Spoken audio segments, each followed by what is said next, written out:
कहानी है ओशियो नाम के एक लड़के की, जिसे अपने घर के स्टोर रूम में एक खुफिया दरवाजा मिला। जब वो नीचे गया तो उसे बेसमेंट में 500 साल से वहां बंद एक राक्षस मिला, जिसे वहां करिश्मई भाले ने रोका हुआ था। उसे आजाद करने पर उस राक्षस ने ओशियो पर हमला बोल दिया, लेकिन जब उस करिश्मई भाले ने ओशियो को अपना नया मालिक बनाया तो उसकी ताकत से डरकर तोरा नाम का वो राक्षस पीछे हट गया। पिछले एपिसोड में हमने देखा था कि कैसे धीरे धीरे बहुत सारे राक्षसों को हराने के बाद वो दोनों एक दूसरे के करीब आ गए थे। अब उनका एक अलग ही लव हेट बॉन्ड बन गया था। एक दिन वो पहाड़ों के बीच बने एक घर में पहुंचे, जहाँ एक भाई बहन के जोड़े ने ओशियो से उनके एक दूसरे भाई जीरो को मारने की गुजारिश की। उनकी ये बात सुनते ही ओशियो को बहुत जोर से गुस्सा आया और उसके मुताबिक वो किसी के कहने पर किसी की भी जान नहीं ले सकता था। जैसे ही ओशियो ने तोहरा को वहां से चलने को कहा, तभी उन दोनों ने ओशियो के सामने एक हाथ फेंक दिया, जो उनके मुताबिक पास के गांव के एक आदमी का था, जिसे उनके भाई जीरो ने मारा था। और उनका कहना था कि अगर ओशियो ने उनकी मदद नहीं करी तो उनका भाई ऐसे ही लोगों को मारता रहेगा। इसके बाद वो लड़की तोहरा को बाहर ले गई और इधर उसके भाई ने ओशियो को पूरी बात बताना शुरू किया। उसके मुताबिक उनके पूर्वज पिछले कई सौ सालों से जंगलों के बीच में रहते थे और उनमें से किसी के मन में इंसानों को लेकर कोई नफरत नहीं थी, पर हाल ही में इंसानों ने उनके जंगलों पर कब्जा करना शुरू कर दिया था। इसलिए वो लोग एक खास तरीके का इस्तेमाल करते थे, जिसमें वो 3 लोगों के ग्रुप में रहते थे और जब भी इंसान उनके इलाके में आते थे तो उनमें से एक उसका ध्यान भटकाता था और फिर दूसरा जाकर उस इंसान के शरीर पर एक खरोच मारता था और साथ ही तीसरा आदमी अपनी शक्ति से उस चोट को ठीक कर देता था। यह सब कुछ इतनी तेजी से होता था कि इंसानों को कुछ भी समझ में नहीं आता था, पर वो सब इससे डरकर वहां से दूर भाग जाते थे। साथ ही उनकी बिरादरी का कानून था कि वो कभी भी किसी इंसान को बिना वजह नहीं मारेगा।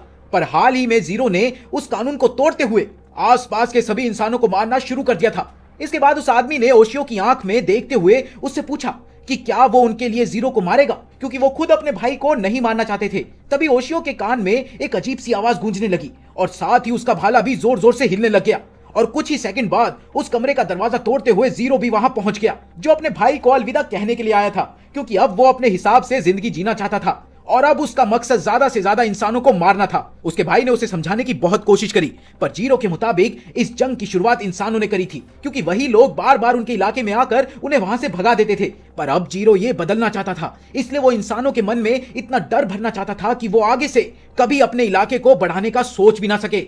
इसके बाद उसने अपना रूप बदलकर यह वादा किया कि वो कभी वापस अपने इंसानी रूप में नहीं जाएगा। पर तभी उसको करिश्मई भाले से निकल रही शक्तियों का एहसास हुआ, जिसके बाद उसको अपने भाई बहन पर बहुत गुस्सा आया, क्योंकि वो समझ गया था कि उन्होंने उसे मरवाने के लिए एक इंसान की मदद मांगी थी। पर जीरो ने उससे भी खुद को बचा लिया। इससे पहले कि जीरो ओशियो को खत्म कर पाता, तोहरा ने अपना एक हाथ जीरो के पेट में घुसा दिया। अपने सामने तोहरा जैसे ताकतवर राक्षस को देखकर जीरो ने अपना मन बदल लिया और वो वहां से भाग गया। इसके बाद तोहरा ने ओशियो के पास जाकर उसे वहां से चलने को कहा, पर तभी उसे एहसास हुआ कि ओशियो अभी तक बेहोश था और साथ ही उसके सिर से खून निकल रहा था। तोहरा ने उसे उठाने के लिए भला बुरा सुनाना शुरू कर दिया, पर तभी उस लड़की ने तोहरा को बताया कि उनके बिरादरी के राक्षस की दी हुई चोट सिर्फ एक खास दवाई से ठीक हो सकती थी। जिसके बाद उस लड़की ने तोहरा को दवाई दी, जिसे लगाते ही ओशियो वापस से जिंदा हो गया। ओशियो ने वापस होश में आते ही तोहरा को बताया कि जीरो के दिल में सिर्फ नफरत भरी हुई थी और अगर उन्होंने उसे नहीं रोका तो वो न जाने कितने लोगों को मार देगा। उसने उन भाई बहनों से जीरो का पता पूछा और तुरंत ही उस तरफ जाने लगा,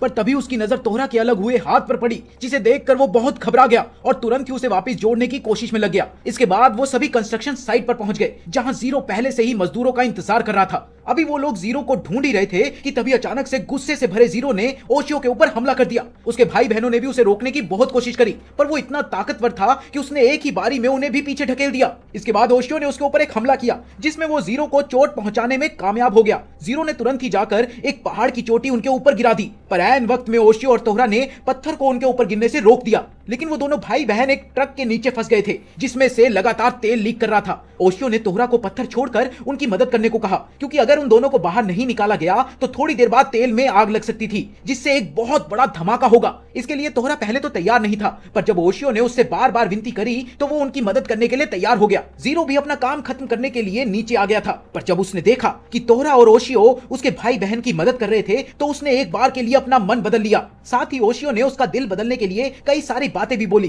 पर तभी मजदूर भी वहां पहुंच गए। वो सभी जीरो को देखकर डर गए और उन्होंने उसके ऊपर पत्थर फेंकना शुरू कर दिया। इससे गुस्सा होकर जीरो ने सभी मजदूरों को खत्म करने का फैसला कर लिया, पर तभी एक मजदूर की सिगरेट से तेल में आग लग गई। अब उनके पास बहुत कम वक्त था और इसीलिए तोहरा ने भी जीरो से मदद करने को कहा। कुछ सेकंड तक सोचने के बाद जीरो भी तोहरा के साथ उस ट्रक को उठाने में लग गया, पर पर वो इतना भारी था कि वो दोनों मिलकर भी उसे उठा नहीं पा रहे थे। ये देखकर ओशियो ने चिल्लाकर मजदूरों से मदद मांगी और ओशियो की आवाज सुनते ही सभी मजदूर मदद करने के लिए पहुंच गए। इसके बाद उन सभी ने वहां खड़े होकर आग को देखा और इधर ओशियो को लग रहा था कि शायद जीरो का मन बदल गया होगा और उसने जीरो से इंसानों को एक और मौका देने की बात करी। जीरो ने पहले तो इस बात को हंसते हुए लिया, पर अचानक से उसने ओशियो के ऊपर हमला कर दिया, जिससे बचने के लिए जैसे ही ओशियो ने अपना भाला आगे किया वो सीधा जाकर जीरो के पेट में घुस गया और उसकी वहीं पर मौत हो गई। जीरो की ऐसी मौत का ओशियो के दिमाग के ऊपर बहुत ज्यादा असर पड़ा था, इसलिए वो दोनों भाई बहन ओशियो और तोहरा को एक खुफिया जगह पर लेकर गए जहां नहाने से सभी चोट और दर्द दूर हो जाते थे।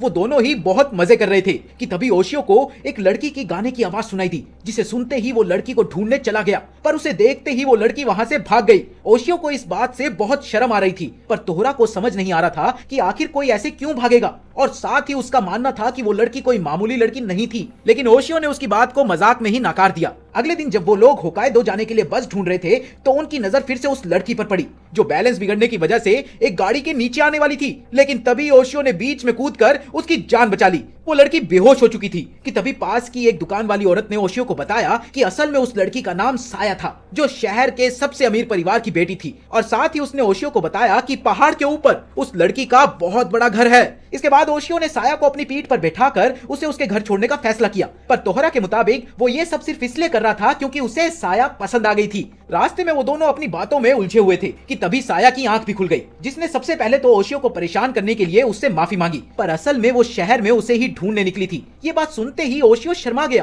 क्योंकि वो साया को पहली बार ही मिल रहा था। जैसे ही ओशियो ने उसे नीचे उतारा वो तोहरा को अपने सामने देखकर डर गई। ये देख ओशियो और तोहरा दोनों ही हैरान रह गए क्योंकि कोई आम इंसान किसी राक्षस को तब तक नहीं देख सकता था जब तक वो राक्षस खुद ना चाहे। इसके बाद साया ने उन्हें बताया कि असल में वो एक ऐसे परिवार का हिस्सा थी जो सदियों से राक्षसों और इंसानों के बीच बातचीत के फर्क को कम करने का काम करते थे, और उनके मुताबिक ये फर्क जितना कम होगा उतना ही आसान इस धरती पर शांति से जीना होगा। जैसे ही साया ने वापस से चलने की कोशिश करी तो कमजोरी की वजह से वो गिरने लगी, जिसके बाद ओशियो उसे वापस अपने कंधे पर बैठाकर उसे उसके घर की तरफ भागने लगा। साया के घर पहुंचने पर वो और ओशियो एक कमरे में बैठकर दोनों बातें कर रहे थे कि तभी उसके पिता और दादी भी वहां पहुंच गए, जो साया के अकेले घर से बाहर जाने पर बहुत गुस्सा थे, और इसीलिए उन्होंने साया को बुरा भला बोलना शुरू कर दिया।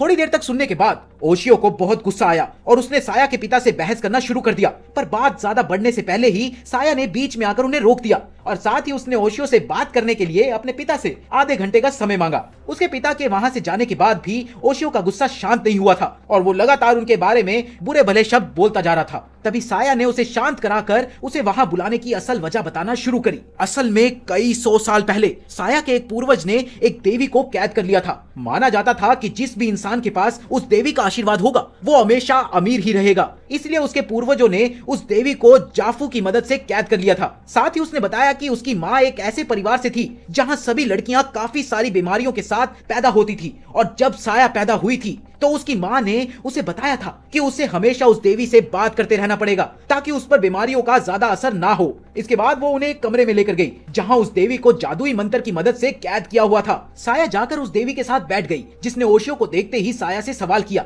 कि क्या वो वही लड़का है जिसके पास करिश्माई भाला है। इसके बाद उसने तोहरा को भी नमस्ते की और वो ये नहीं समझ पा रही थी कि आखिर तोहरा ओशियो के साथ क्यों घूम रहा था, बल्कि उसे तो राक्षसों का राजा होना चाहिए था। जिस पर तोहरा का कहना था कि वो अपनी कहानी सुनाकर समय बर्बाद नहीं करना चाहता, बल्कि वो ये जानना चाहता था कि आखिर उन्हें यहाँ क्यों लाया गया था। जिस पर उस देवी ने जवाब दिया कि वो चाहती है कि वो लोग उस जादुई बैरियर को तोड़कर उसे वहां से आजाद करवाए। ये बैरियर बहुत ही ताकतवर जादू से तैयार किया गया था और सिर्फ करिश्माई भाले की मदद से ही उसे तोड़ा जा सकता है। इसके बाद तोहरा ने उससे पूछा कि क्या वो इस बैरियर को तोड़ने का परिणाम जानती है, जिस पर उस देवी ने अपनी हामी भरी, पर वहीं ओशियो और साया को कुछ समझ नहीं आ रहा था। इसलिए तोहरा ने उन्हें बताया कि बैरियर के टूटते ही वहां बहुत ज्यादा शक्ति एक साथ निकलेगी, जिसकी वजह से देवी खत्म भी हो सकती है। ये सुनते ही साया बहुत घबरा गई, पर उस देवी ने साया को समझाने की कोशिश करी कि इसमें उन दोनों का फायदा है, और तभी साया के पिता भी वहां पहुंच गए थे और वो तुरंत ही समझ गए थे कि आखिर वो लोग क्या करना चाहते थे, इसलिए उन्होंने सीधा ओशियो पर वार कर दिया। इसके बाद उन दोनों के बीच एक लड़ाई शुरू हो गई। उधर तोहरा ने अपनी बिजली से उस बैरियर को तोड़ने की कोशिश तो करी, पर उसका कोई फायदा नहीं हुआ। उस देवी ने एक बार फिर ओशियो से उस बैरियर को तोड़ने की प्रार्थना करी, जिसके बाद ओशियो तुरंत ही साया के पिता को धक्का देकर बैरियर को तोड़ने पहुंच गया, पर ऐन वक्त पर साया उसके सामने आकर खड़ी हो गई और उसके मुताबिक वो ओशियो को ऐसा नहीं करने दे सकती थी। तभी उस घर के बॉडीगार्ड्स भी वहां पहुंच गए और उन्होंने ओशियो को पकड़ लिया। पर जैसे ही एक बॉडीगार्ड ने उसे मारने के लिए अपनी तलवार उठाई तो तोहरा ने बीच में आकर उसकी तलवार के 2 टुकड़े कर दिए। इसके बाद तोहरा अपने आसपास एक बिजली की परत बनाकर उस बैरियर में घुसा और फिर उसने ओशियो से बैरियर को तोड़ने को कहा ताकि वो उस देवी को बचा सके। पर ओशियो के मुताबिक ये फैसला लेने का हक सिर्फ साया के पास था और वहीं दूसरी तरफ साया को समझ नहीं आ रहा था कि आखिर वो करे तो करे क्या। तोहरा बार बार ओशियो को बैरियर तोड़ने को कह रहा था क्योंकि बैरियर के बीच में फंसे होने की वजह से उसे बहुत ज्यादा तकलीफ हो रही थी। थोड़ी देर तक साया के जवाब का इंतजार करने के बाद ओशियो ने उस बैरियर को तोड़ ही दिया, जिसके बाद वहां एक बहुत बड़ा धमाका हुआ पर तोहरा ने उस देवी को बचा लिया। धमाका खत्म होने के बाद उन्होंने देखा कि पूरा घर तबाह हो चुका था और साथ ही वो देवी भी वापस स्वर्ग में चली गई थी। इसके बाद ओशियो और तोहरा भी साया से एक आखिरी बार मिलकर वापस अपने रास्ते पर निकल गए। उस दिन साया के चक्कर में बस छूटने की वजह से ओशियो और तोहरा ने उन भाई बहनों के घर रुकने का ही फैसला किया। उस रात खाना खाने के बाद जब ओशियो बाहर तालाब के पास टहलने के लिए गया तो अचानक से उसे पानी में नाका की शक्ल दिखाई दी जो बार बार इनो को लेकर चिल्ला रही थी। इससे पहले कि ओशियो कुछ भी समझ पाता वो तस्वीर पानी से गायब हो गई। इसके बाद ओशियो तुरंत ही भागते हुए तोहरा के पास पहुंचा और उसने तोहरा से इसके बारे में पूछा, पर तोहरा को इसके बारे में कुछ भी नहीं पता था। पर तभी उन भाई बहनों ने उन्हें बताया कि वो एक मिरर डायमंड को जानते थे और वो उन्हें उसके पास भी ले जा सकते हैं। जिसके बाद वो चारों एक पहाड़ की चोटी में बनी एक गुफा के आगे पहुंच गए, जहां पहुंचकर उन दोनों ने उस राक्षस को बाहर आने को कहा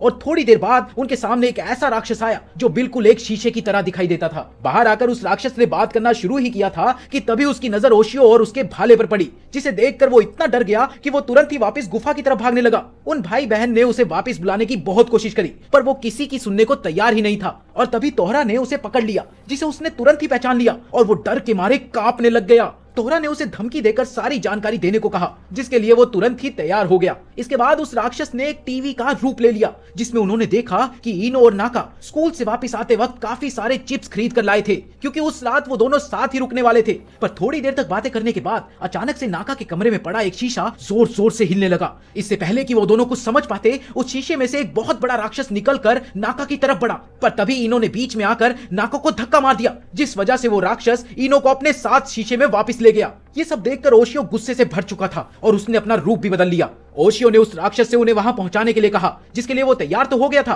पर उसके मुताबिक वो लोग ज्यादा देर तक शीशे के अंदर नहीं रह सकते थे, वरना वो हमेशा के लिए उसी में कैद हो जाएंगे। उसकी बात सुनने के बाद तोहरा और ओशियो ने छलांग लगा दी और वो सीधा नाका के पास पहुंच गए, जो अभी भी रो रही थी। उन्होंने नाका से तुरंत ही उस शीशे के बारे में पूछा और जवाब मिलते ही सीधा उसमें छलांग लगा दी, पर इस बार नाका भी उनके साथ शीशे के अंदर आ गई थी। अंदर जाते ही उन्होंने राक्षस को ढूंढ लिया, जिसने अभी भी इनो को पकड़ा हुआ था। ये देखकर तोहरा और ओशियो दोनों ही गुस्से से भर चुके थे और वो अपनी पूरी रफ्तार से उसकी तरफ बढ़ रहे थे। उन्हें अपनी तरफ आता देख उस राक्षस ने कई सारे लीच उनके ऊपर छोड़ दिए थे, जो जाकर सीधा तोहरा से चिपक गए, पर अपनी ताकत की मदद से तोहरा ने उन सभी को एक ही बारी में तबाह कर दिया। इसके बाद वो दोनों राक्षस की तरफ बढ़े, जिससे एक ही बारी में खत्म करके उन्होंने इनो को आजाद करा लिया और वो चारों वापिस से नाका के घर आ गए। नाका और इनो दोनों ही बेहोश हो गई थी, इसलिए उन दोनों को सही सलामत घर छोड़ने के बाद ओशियो और तोहरा वापिस से शीशे के बाहर आ गए। इसके बाद वो दोनों उन भाई बहनों को अलविदा कहकर बस स्टॉप के लिए निकल गए। ओशियो चाहता था कि तोहरा उसे अपनी पीठ पर बैठाकर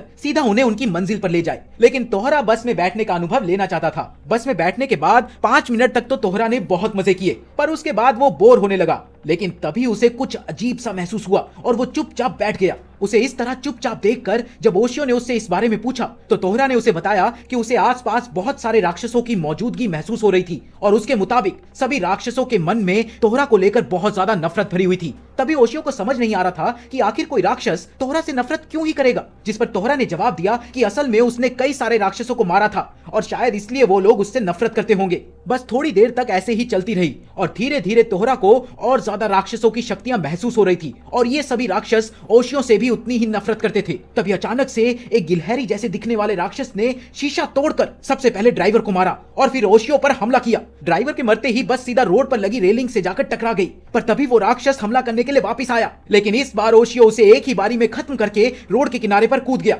उधर वो बस खाई में जाकर गिर गई। इससे पहले कि वो दोनों कुछ भी समझ पाते कई सारे राक्षसों ने उन्हें चारों तरफ से घेर लिया अपने आप को चारों तरफ से घेरा देख उन दोनों ने तुरंत ही राक्षसों को मारना शुरू कर दिया। पर वो दोनों इतने सारे राक्षसों से नहीं लड़ सकते थे। और वहीं ओशियो को इस बात का डर था कि इस लड़ाई की वजह से कई और इंसानों की जान खतरे में पड़ सकती है, इसलिए उसने तोहरा से इस लड़ाई को जंगल की तरफ ले जाने को कहा और इसके बाद वो दोनों जंगल की तरफ भागने लग गए। पर तभी एक राक्षस ने ओशियो के पैर को पकड़ लिया और उसका कहना था कि वो ओशियो और उसकी मां दोनों को ही जान से मार देगा। तभी कई सारे राक्षसों ने एक साथ ओशियो के ऊपर हमला कर दिया। उधर तोहरा ने उसे बचाने की कोशिश तो करी, पर तभी एक बंदर जैसे दिखने वाले राक्षस ने उसे रोक दिया और फिर वो राक्षस तोहरा का मजाक उड़ाने लग गया क्योंकि वो एक इंसान की मदद कर रहा था। जैसे ही चीजें और ज्यादा खराब होने लगी तभी ओशियो के करिश्मई भाले की शक्तियां जाग गई और उसने तुरंत ही उस राक्षस को मार दिया। इसके बाद वो भाला ओशियो को घसीट कर सीधा लेक के पास ले गया। इससे पहले कि ओशियो कुछ भी समझ पाता, उसके कान में एक बहुत ही कमजोर सी आवाज पड़ी जो उससे अपनी जान की भीख मांग रही थी। ये सुनते ही ओशियो ने फिर से अपना भाला ऊपर कर उस राक्षस को सामने आने को कहा, जिसके बाद कापा नाम का एक राक्षस पानी से बाहर आया जो इंसानों पर करे हुए अपने प्रैंक्स के लिए जाना जाता था। इसके बाद कापा ने ओशियो की चोट पर दवाई लगाना शुरू कर दिया और तभी ओशियो ने उस पर हुए हमले की वजह पूछी कि भाई क्या हुआ है।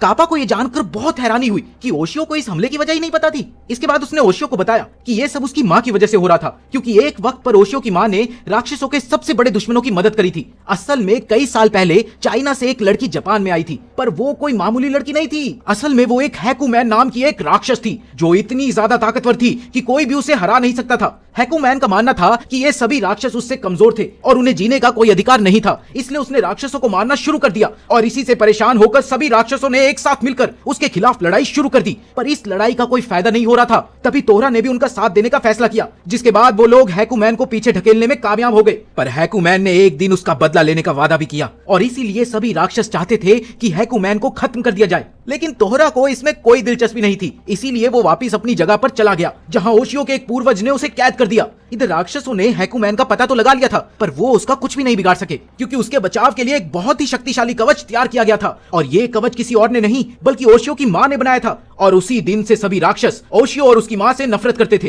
तभी ओशियो को एहसास हुआ कि कुछ राक्षस उसकी तरफ आ रहे थे, लेकिन कापा ने उसी वक्त उसे गांव की तरफ जाने को कहा क्योंकि राक्षस उधर नहीं जाते थे। जैसे ही वो कापा को अलविदा करके गांव की तरफ भागा तो बहुत सारे राक्षसों ने उसके ऊपर हमला कर दिया, जिनसे वो चाहकर भी अकेला नहीं लड़ सकता था। पर तभी उसे एक बूढ़े आदमी की आवाज आई जो राक्षसों के बीच फंसा हुआ था। ओशियो ने तुरंत ही उस आदमी को अपने कंधे पर बिठाया और एक बार फिर गांव की तरफ भागना शुरू कर दिया और आखिरकार वो उस आदमी से रास्ता पूछते हुए गांव में पहुंच ही गया, जहां एक दुकान पर पहुंचकर एक औरत ने ओशियो को खाने के लिए कुछ सामान दिया। तभी उस बूढ़े आदमी ने ओशियो से उसके बारे में सवाल करना शुरू कर दिया, जिसके जवाब में ओशियो ने उसे अपनी पूरी कहानी सुनाई। इसके बाद वो उस बूढ़े आदमी को थोड़ा सा खाना देकर वहां से जाने लगा। लो बाबा तुम खा लो। पर तभी उसे एहसास हुआ कि बहुत सारे राक्षस उसकी तरफ आ रहे थे। उसने उस आदमी को अंदर जाने को कहा, लेकिन इससे पहले वो कुछ कर पाता कई सारे राक्षसों ने उन्हें चारों तरफ से घेर लिया। इसके बाद जब एक राक्षस ने उसके ऊपर हमला करने की कोशिश करी तो ओशियो ने उसे मारकर वापस जंगल की तरफ भागना शुरू कर दिया। लेकिन तभी रास्ते में उसकी नजर एक सांप जैसे दिखने वाले राक्षस पर पड़ी जो एक औरत पर हमला करने वाला था।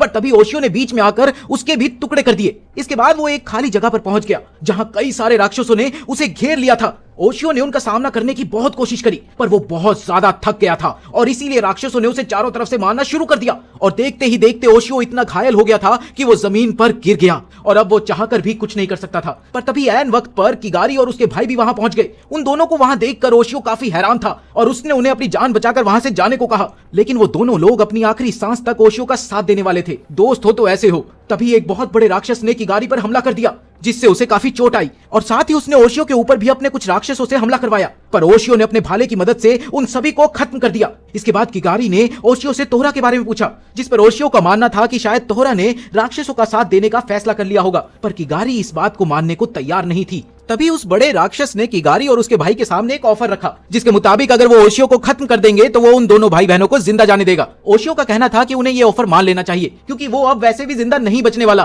पर किगारी और उसके भाई ने आखिरी सांस तक ओशियो का साथ देने का फैसला कर लिया था, इसलिए उन्होंने अपनी पूरी ताकत के साथ उस बड़े राक्षस पर हमला कर दिया। पर तभी अचानक से वहां बहुत बड़ा बिजली का धमाका हुआ, जिसमें ज्यादातर राक्षस एक ही बार में खत्म हो गए। ये बिजली का धमाका किसी और का नहीं बल्कि तोहरा था और तोहरा भी वहां पहुंच गया था, जिसके मुताबिक सिर्फ उसे ही ओशियो को मारने का अधिकार था। इसके बाद वो उन तीनों को लेकर एक खाली जगह पर पहुंचा, जहां पहुंचते ही अचानक से तोहरा और वो दोनों भाई बहन गायब हो गए और रात एकदम से दिन में बदल गई। इससे पहले कि ओशियो कुछ समझ पाता, उसकी नजर एक बहुत बड़े घर पर पड़ी, जहां से उसे एक आवाज अंदर बुला रही थी। दरअसल ओशियो को काफी डर भी लग रहा था, पर वो फिर भी हिम्मत करके उस घर के अंदर चला गया, जहां उसे वही चाइनीज देवी मिली जो एक अजीब से दिखने वाले आदमी के साथ बैठी हुई थी। ओशियो के सवाल करने पर उस आदमी ने बताया कि असल में वो इस एरिया के सभी राक्षसों का लीडर था और उसी के कहने पर सभी राक्षसों ने ओशियो के ऊपर हमला किया था। पर ओशियो से बात करने के बाद उस आदमी ने अपना मन बदल लिया था। पर असल में ओशियो ने जंगल में जिस बूढ़े आदमी को बचाया था वो कोई और नहीं बल्कि वही था, और अब वो भी ओशियो को एक मौका देना चाहता था, जिसके बदले में ओशियो को यह पता लगाना था कि आखिर उसकी मां हकुमान को क्यों बचा रही थी। ओशियो इस डील के लिए तैयार नहीं था, जिसके बाद उस लीडर ने सभी राक्षसों को ओशियो का पीछा करने से मना कर दिया। पर अब राक्षस इस चीज के लिए तैयार नहीं थे और सभी राक्षस ओशियो और तोहरा को रोकने के लिए उस घर के बाहर खड़े हो गए। लीडर ने एक बार फिर से सभी राक्षसों को अपना फैसला सुनाया, पर उनमें से सबसे बड़ा राक्षस इस फैसले को मानने के लिए तैयार नहीं था, क्योंकि ओशियो और तोहरा ने उसके कई भाइयों और बहनों को मार दिया था और अब वो तोहरा से लड़ना चाहता था। ये सुनते ही तोहरा भी लड़ाई के लिए तैयार हो गया। उस राक्षस की बात सुनने के बाद लीडर ने एक चैलेंज रखा, जिसके मुताबिक अगर वो तोहरा को हराने में कामयाब हो जाएगा तो वो लोग उसके फैसले को पलट सकते थे, पर अगर तोहरा ने उसे हरा दिया तो उन सभी को उसका फैसला मानना पड़ेगा। इसके बाद उस राक्षस और तोहरा में एक लड़ाई शुरू हुई, जिसमें पहले तो उस राक्षस ने तोहरा को पीटना शुरू कर दिया, जिसे देखकर ओशियो घबरा गया। पर थोड़ी ही देर में तोहरा ने उसके हमले को रोककर उसके ऊपर अपनी आंख से हमला किया और फिर उसे एक जोर का बिजली का झटका भी दिया, जिससे उसका पूरा शरीर जल गया। पर तोहरा अभी भी रुकने वाला नहीं था। इसके बाद तोहरा ने उस राक्षस को पीटना शुरू कर दिया और वो उसे तब तक पीटता रहा जब तक वो हार नहीं गया। लड़ाई खत्म होने के बाद ओशियो और तोहरा फिर से अपनी मंजिल की ओर निकल गए। अगले दिन आखिरकार वो लोग होकाइदो पहुंच ही गए, पर रास्ते में चलते वक्त उनके चारों तरफ धुंध होने की वजह से वो अपना रास्ता भटक गए। तोहरा ने इसमें ओशियो की गलती बताई, पर अभी वो इस बात पर बहस कर ही रहे थे कि तभी अचानक एक मकड़ी जैसे दिखने वाले राक्षस ने ओशियो के ऊपर हमला कर दिया। ओशियो ने उस हमले को तो रोक दिया, पर इससे पहले कि वो कुछ समझ पाता, एक लड़की ने बीच में आकर उस राक्षस को वहीं खत्म कर दिया। इसके बाद उस लड़की ने उसे बताया कि इस राक्षस को हैकू मैन ने भेजा था। ओशियो से उसका नाम जानने के बाद उस लड़की को विश्वास नहीं हो रहा था कि ओशियो जैसा बच्चा इस करिश्मई भाले का हकदार था। ओशियो के मुताबिक वो कोई बच्चा नहीं था, पर उस लड़की ने उसे थप्पड़ मारते हुए बताया कि असल में वो एक ऐसे ग्रुप का हिस्सा थी जो राक्षसों को खत्म करने का काम किया करते थे और बचपन से ही उसे करिश्मई भाले का उत्तराधिकारी बनने के लिए तैयार किया गया था। पर ओशियो के बीच में आने की वजह से वो भाला उसे नहीं मिल पाया और अब वो चाहती थी कि ओशियो ये भाला उसके हवाले कर दे, क्योंकि वो इसके काबिल नहीं था। इधर ओशियो इसके लिए तैयार नहीं था, इसलिए उस लड़की ने ओशियो को नीचा दिखाने के लिए हर हमले में ओशियो की गलती निकालना शुरू कर दिया और उसने बस वाले हमले में भी गलती ओशियो की ही बताई, क्योंकि वो करिश्मई भाले की शक्ति का पूरा इस्तेमाल नहीं कर पाया था। उसकी इस बात ने ओशियो को सोच में डाल दिया, जिसके बाद उसे लगने लग गया कि शायद उसी की वजह से ये सारे हमले हो रहे थे।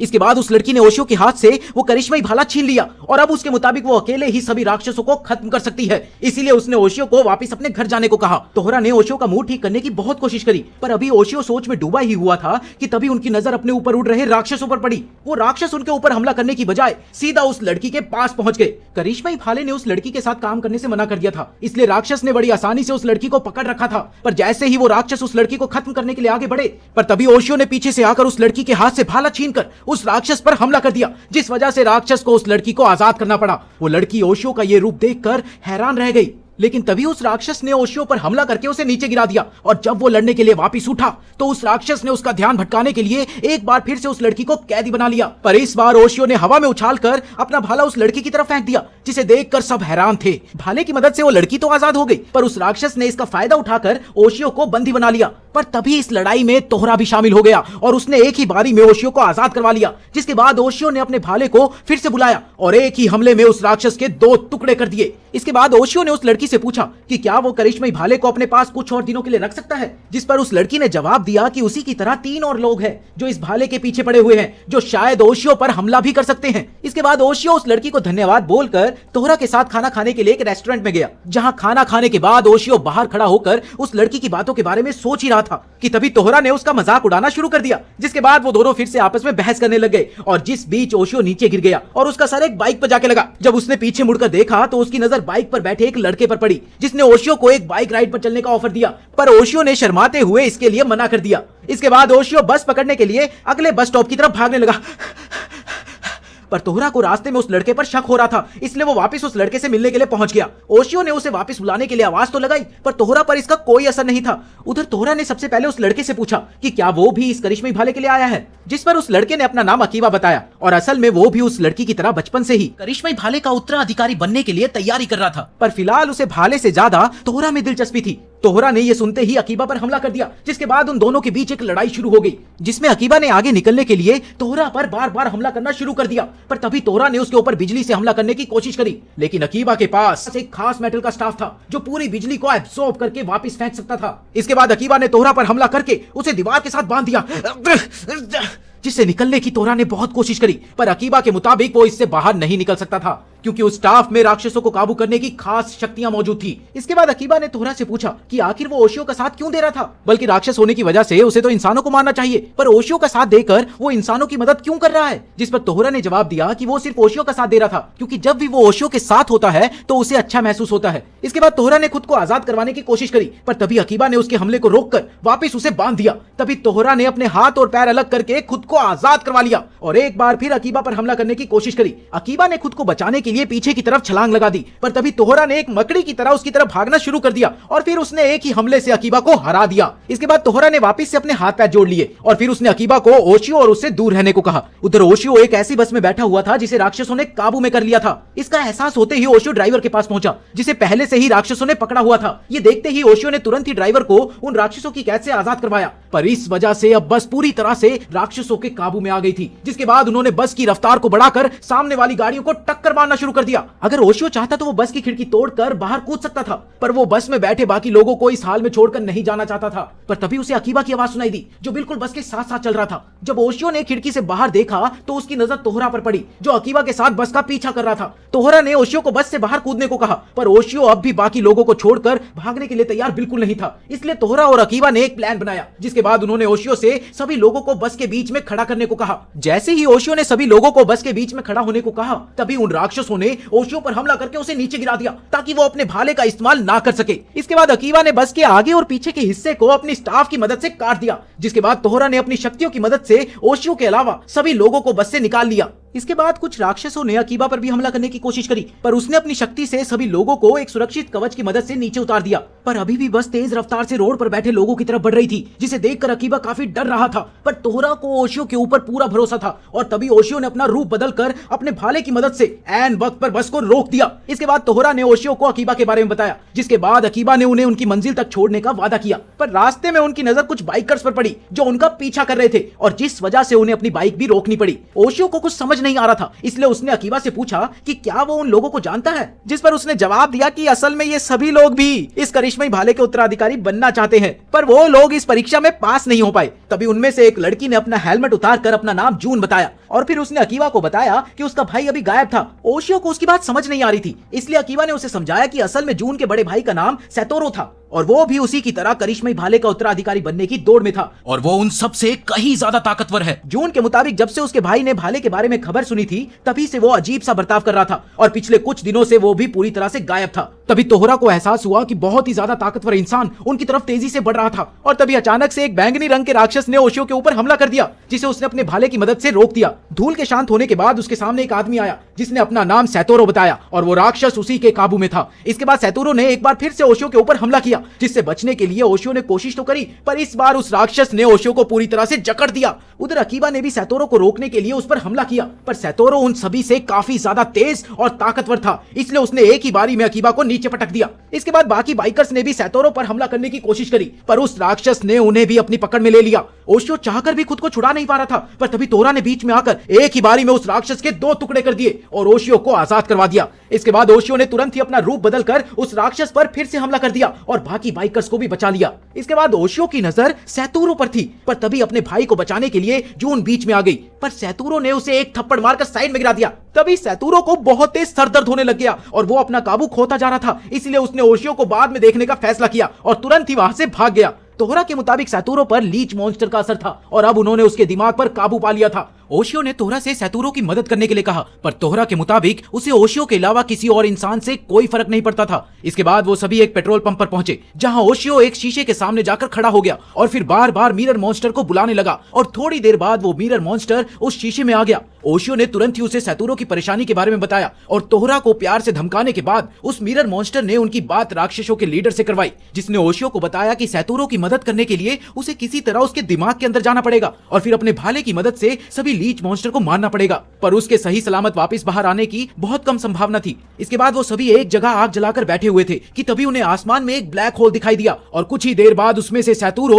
अपने कुछ बग मॉन्स्टर के साथ निकला, जिसने बाहर आते ही अपने जादू की मदद से तोहरा को चैन में बंद कर दिया और ओशियो के हाथ से उसका भाला नीचे गिरा दिया। इसके बाद उसने अपने बग मॉन्स्टर्स को ओशियो पर हमला करने भेज दिया। जून ने बीच में आकर सैतोरू को रोकने की कोशिश करी तो उसने जून को थप्पड़ मारकर नीचे गिरा दिया, पर जून इतनी जल्दी हार मानने वालों में से नहीं थी, इसलिए उसने वापस से अपने भाई को रोकने की कोशिश करी, जिस वजह से उसका ध्यान भटक गया और उधर तोहरा और ओशियो को अपने आप को आजाद करवाने का समय मिल गया। ओशियो ने तुरंत ही अपने भाले से उन राक्षसों के टुकड़े कर दिए और वहीं तोहरा ने अपनी बिजली से उन्हें जला दिया। ये देखकर सैतोरू पागल हो गया और उसने अपनी बहन को मारने के लिए अपना चाकू निकाल लिया, पर ओशियो ने तुरंत ही अपना भाला फेंक कर उसका चाकू नीचे गिरा दिया, जिसके बाद सैतोरू को वापस से होश आने लगा और वो अपनी हालत देखकर बहुत परेशान हुआ। वो जानता था कि वो कभी भी इस सब से बाहर नहीं आ पाएगा, इसलिए उसने खाई में छलांग लगा दी, पर तभी ओशियो ने अपने भाले को फेंक कर उसे नीचे गिरने से रोक दिया। इसके बाद सभी लोगों ने उसे वापस ऊपर खींच लिया, लेकिन अभी भी वो बेहोशी की हालत में था और अपने भाई का हाल देखकर जून जोर जोर से रो रही थी। ये सब देखकर ओशियो ने सैतोरू के शरीर के अंदर जाने का फैसला किया, पर अकीबा ने उसे ऐसा करने से रोकने की कोशिश करी और उसके मुताबिक शायद ओशियो कभी भी वापस नहीं आ पाएगा। अकीबा ने उसे रोकने के लिए गुस्से का भी इस्तेमाल किया, पर ओशियो ने अपना इरादा नहीं बदला, इसलिए अकीबा हार मानकर वहां से चला गया। इसके बाद ओशियो ने बाइक के शीशे की मदद से एक बार फिर मिरर मॉन्स्टर को बुलाया और मिरर मॉन्स्टर ने भी ओशियो को रोकने की कोशिश करी, क्योंकि उसके मुताबिक अगर ओशियो एक बार किसी इंसान के शरीर के अंदर चला गया तो वो अपनी इंसानियत खो देगा। पर ओशियो सैतोरू की मदद करने के लिए ये जोखिम उठाने के लिए भी तैयार था। उसके इस बर्ताव को देखकर मिरर मॉन्स्टर ने उसकी मदद करने के लिए इजुना नाम के एक छोटे से राक्षस को भी उसके साथ भेजने का फैसला किया, जो उस शरीर के अंदर मदद करने वाला था। लेकिन इजुना को इंसान कुछ खास पसंद नहीं थे, लेकिन तोहरा को अपने सामने देखकर वो ओशियो की मदद करने के लिए तैयार हो गया। जाने से पहले ओशियो ने अपनी इंसानियत दांव पर लगाने के लिए तोहरा से माफी मांगी, क्योंकि तोहरा उसे एक इंसान के रूप में खाना चाहता था, पर तोहरा ने उसे बताया कि वो भी उसके साथ सैतोरू के शरीर के अंदर आने वाला था और जैसे ही ओशियो कुछ और बनाने लगेगा तो तोहरा उसे वहीं पर खा लेगा। इसके बाद ओशियो ने जून को सैतोरू के शरीर को पकड़ कर रखने को कहा, क्योंकि शायद उनके अंदर जाने की वजह से उसका शरीर जोर से हिलने लग जाए। जून को उसका काम देकर वो तीनों सैतोरू के शरीर के अंदर चले गए, जहां पहले तो बहुत ज्यादा अंधेरा था, पर कुछ ही सेकंड बाद वो तीनों उसके शरीर के अंदर थे। इजुना ने उन्हें उसका पीछा करने को कहा, पर तभी उन्होंने देखा कि बहुत सारे राक्षस उनकी तरफ आ रहे थे, लेकिन ओशियो को अपना काम पता था और वो तीनों उन राक्षसों को मारते हुए उसके दिल तक पहुंच गए। पर तभी सैतोरू के शरीर की कुछ नसों ने उन तीनों को पकड़ लिया, जिससे खुद को छुड़ाने की उन्होंने बहुत कोशिश करी, पर इसका कोई फायदा नहीं हुआ। इससे परेशान होकर तोहरा ने अपनी बिजली का इस्तेमाल किया, जिस वजह से सैतोरू को बहुत ज्यादा दर्द हो रहा था, इसलिए ओशियो ने तोहरा को बिजली का इस्तेमाल करने से मना कर दिया। पर तभी उस करिश्मई भाले ने अपने आप जाकर उस राक्षस पर हमला कर दिया, जिस वजह से उसे उन तीनों को छोड़ना पड़ा। इसके बाद ओशियो ने उस राक्षस को सैतोरू के शरीर से बाहर धकेलने की कोशिश करी, पर इस वजह से उसके शरीर पर बहुत ज्यादा जोर आने लगा और उसका खुद पर काबू कम होने लगा। तोहरा को ओशियो की चिंता हो रही थी, पर ओशियो ने जल्द ही वापस खुद पर काबू पा लिया और तुरंत ही वापस से भागने लग गया। इसके बाद वो तीनों सैतोरू की रीढ़ की हड्डी के पास पहुंचे, जहां उन्होंने देखा कि बहुत सारे राक्षसों ने उसकी हड्डी को घेरा हुआ था। ओशियो ने तुरंत ही उन राक्षसों को मारना शुरू कर दिया,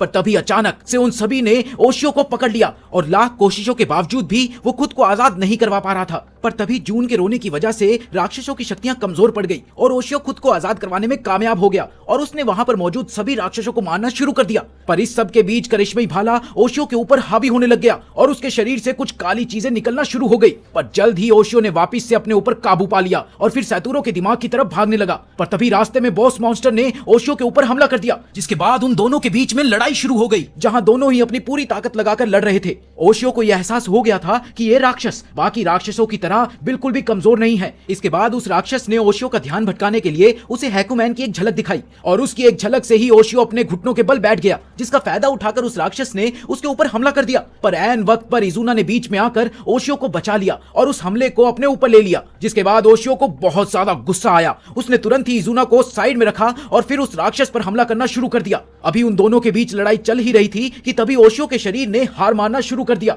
इसलिए तोहरा ने ओशियो को एक प्लान बताया, जिसके मुताबिक वो लोग उस राक्षस को सैतोरू की आंख के पास लेकर जाएंगे, जहां जून के प्यार की ताकत की मदद से वो लोग उस राक्षस को आराम से हरा सकते हैं। इसके बाद उन्होंने राक्षस से डर के मारे भागना शुरू कर दिया और जब वो राक्षस उनका पीछा करते करते सैतोरू की आंख के पास पहुंच गया तो ओशियो वापस हमला करने के लिए पीछे मुड़ गया। ये देखकर वो राक्षस तुरंत ही उनका प्लान समझ गया, इसलिए उसने वापस से भागना शुरू कर दिया। पर तभी इजुना ने वहां आकर उस राक्षस को वापस धकेल दिया। पर ऐसा करने से इजुना की जान भी खतरे में थी और ओशियो किसी भी हाल में इसके लिए तैयार नहीं था और उसने बहुत तेज रफ्तार से उस राक्षस की तरफ बढ़ना शुरू कर दिया। लेकिन जब जून की प्यार की शक्ति ने अपना काम किया तो उसी समय पर ओशियो ने उस राक्षस के दिल पर हमला कर दिया, जिसके बाद वो तीनों सैतोरू के आंसू के साथ वहां से बाहर आ गए। अभी वो तीनों अपनी जीत की खुशियां मना ही रहे थे कि तभी अचानक से करिश्मई भाले ने ओशियो के शरीर के ऊपर काबू पा लिया। क्या ओशियो भाले के शिकंजे से बच पाएगा? जानने के लिए चैनल को सब्सक्राइब कर लेना ताकि आप अगले पार्ट को मिस ना कर दो, जो कि कुछ ही दिनों में अपलोड हो जाएगा। तो मिलते हैं अगली वीडियो में।